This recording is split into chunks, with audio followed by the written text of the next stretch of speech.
It is written, "In the beginning, God created the heavens and the earth. Now the earth was formless and empty, and darkness covered the face of the deep, and the Spirit of God was hovering over the waters." Genesis chapter 1, verses 1 and 2. These words open the First Testament. They have been read, recited, and passed down for centuries. They seem to establish something self-evident, a beginning, a point of origin. On the channel Hakma, we are going to suspend that certainty, not to challenge it, but to listen to it differently. Because sometimes the sacred text does not ask to be explained immediately, but to be paused, interrupted, as if the narrative itself were calling for distance. Before time was organized into days, before speech structured the world, before even the beginning was named.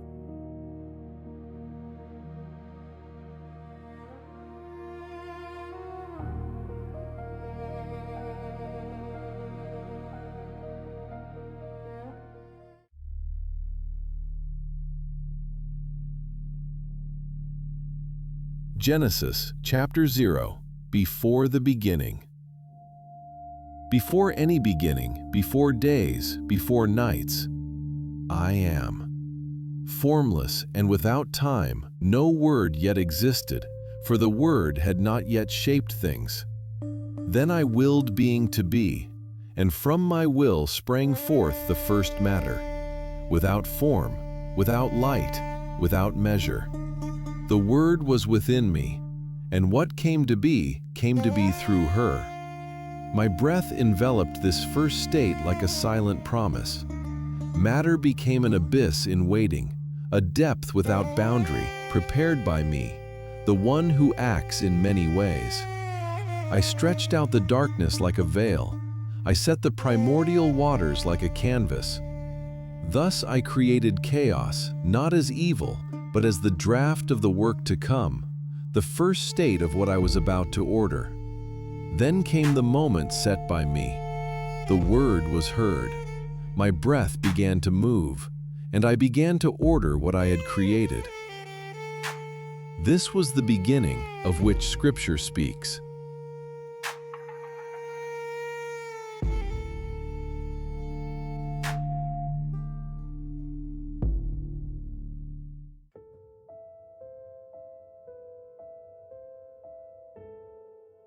Chapter 1. How to read the beginning. After the step back, after the suspension of time, the narrative resumes. But it can no longer be read in the same way, for what we have heard was not an answer, it was a framework, a depth, an off-screen space. Before explaining Genesis, we must first understand what Genesis is trying to do. The Bible is not a scientific manual. It does not list durations, measurements, or physical mechanisms. It speaks in the language of meaning, in the language of relationship, in the language of covenant. The First Testament does not begin with a theory of the universe. It begins with a theological staging. A world is there, and God enters that world to establish order within it. It is written, God said, "Let there be light," and there was light. Genesis chapter 1, verse 3. Before this word, nothing is yet structured. The text does not ask about the origin of matter, but about the origin of order. This is where a frequent confusion arises. We project onto the biblical text our modern questions: the age of the universe, the formation of planets, the appearance of matter. But the text does not answer these questions, because it was never intended to. A Hebrew term opens the narrative, Bereshit. This word does not mark an absolute zero point, but the beginning of an action. It signals God's entry into a process, not the emergence of reality out of nothing. Thus, Genesis does not begin by explaining where everything comes from, but by showing how God acts. He orders, He separates, He names. He makes the world inhabitable. The central question is not, how did the universe appear, but rather, how does the world become a place for life? To read Genesis this way is not to diminish the text's scope. On the contrary, it restores its depth. For a God who orders before filling, who structures before giving life, is a God who prepares. And this kind of beginning is not an explosion, it is an intention. The rest of the narrative can now be heard.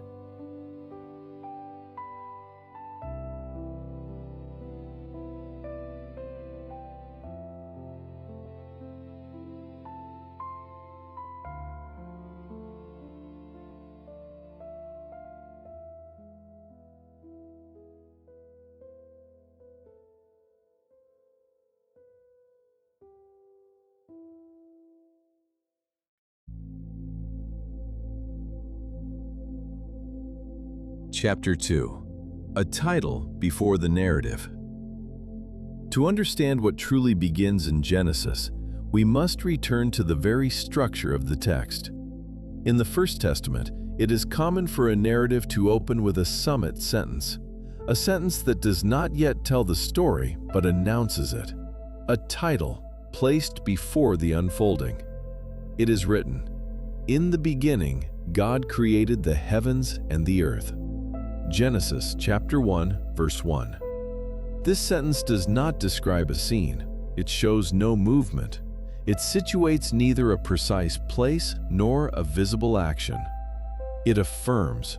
It states what God is going to do before explaining how He does it. Then comes the following verse. It is written, "The earth was formless and empty." Genesis chapter 1, verse 2. This is where the narrative truly begins. A Hebrew word then appears, discreet yet decisive. Haita. It is a verb in the descriptive past tense. It does not mean became, it means was. The text does not recount a sudden transformation. It describes an already existing state. The earth is not in the process of appearing. It is already there, in a given condition. This detail changes everything. For if the first verse functions as a title, then the heart of the narrative begins in verse 2. Not with an instantaneous creation, but with the description of a world not yet inhabitable. Genesis therefore does not open with an eruption, but with an observation. A world exists, and it is not yet ordered. Here, the biblical text follows a simple and profound logic. First the state, then the action. God does not create within a narrative void. He enters a described reality in order to transform it progressively. To read Genesis this way is not to add to the text. It is to allow it to follow its own rhythm. A title announces the work.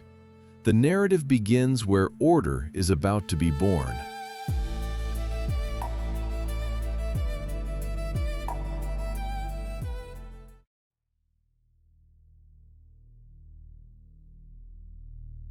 Chapter 3.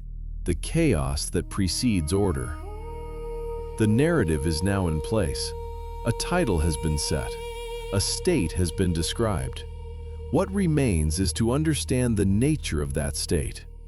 It is written, "The earth was formless and empty, and darkness covered the face of the deep." Genesis chapter 1, verse 2. The Bible does not begin with light. It begins with what is not yet light. Another Hebrew expression appears here, tohu vavohu. This phrase designates a reality without structure, without organization, without purpose.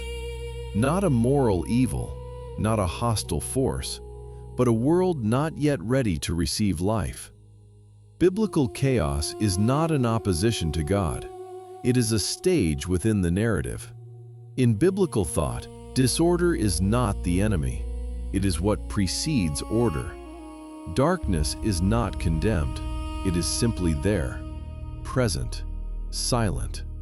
And above this still formless reality, the text introduces a waiting, a suspension. It is written, "And the Spirit of God was hovering over the waters." Genesis chapter 1, verse 2. Before any creative word, before any separation, something watches.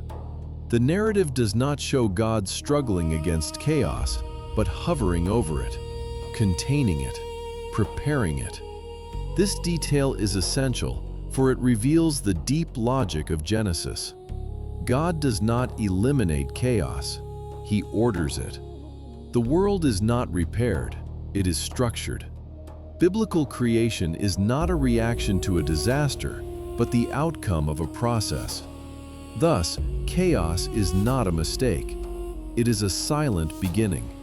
And when the word finally resounds, it will not be to bring matter into existence, but to give it form, a rhythm, and a destination.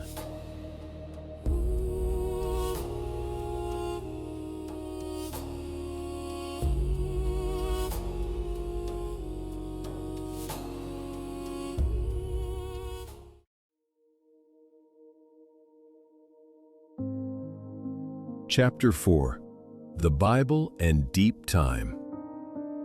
Once the framework has been set, one question inevitably returns. It runs through our era, our debates, our doubts. What are we to do with time?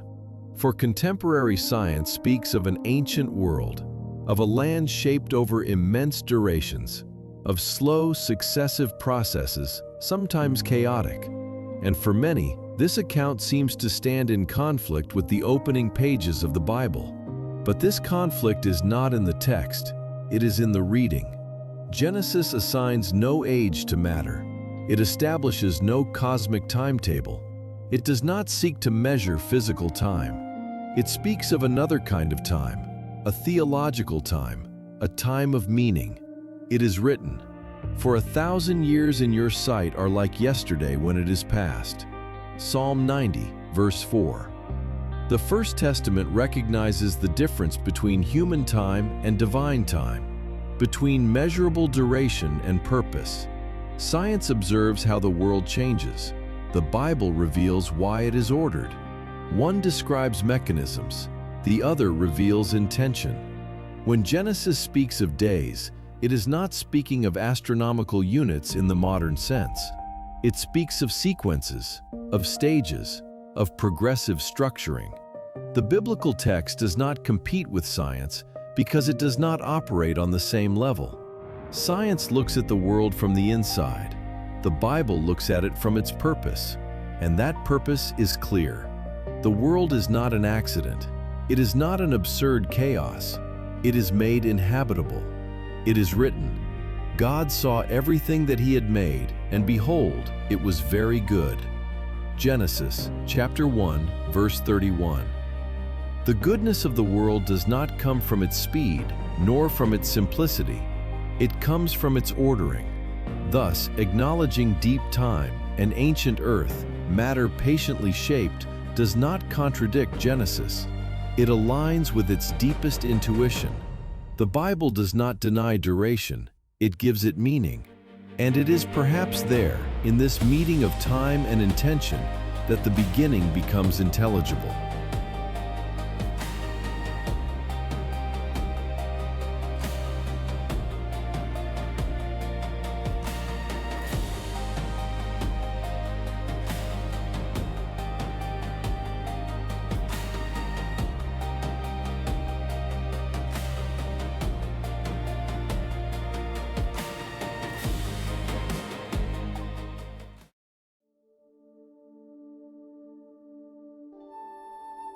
Conclusion: a God who orders out of love. To understand that Genesis does not begin with nothingness, but with ordering, is not a technical detail. It is a revelation about the heart of God. For if God had created everything in a single gesture, without progression, without preparation, without waiting, creation might appear as a sudden act, almost arbitrary. The whim of a solitary God, creating because He is bored, or simply because He can. But this is not what Scripture shows. Before light existed, before time was organized, before history itself began, there was already something. Not an accidental chaos, but a reality God had prepared. Matter in His hands, a draft, a project already in gestation. To say this does not deny that God is the ultimate source of all things. Elsewhere, the Bible affirms that everything exists through Him and for Him. But Genesis chooses to begin differently, at the moment when God orders the world for life. The beginning of Genesis is not the instant when God suddenly decides to create. It is the moment when God begins to shape, with patience and with care, what He had already willed. Biblical creation is not an impulse, it is an intention.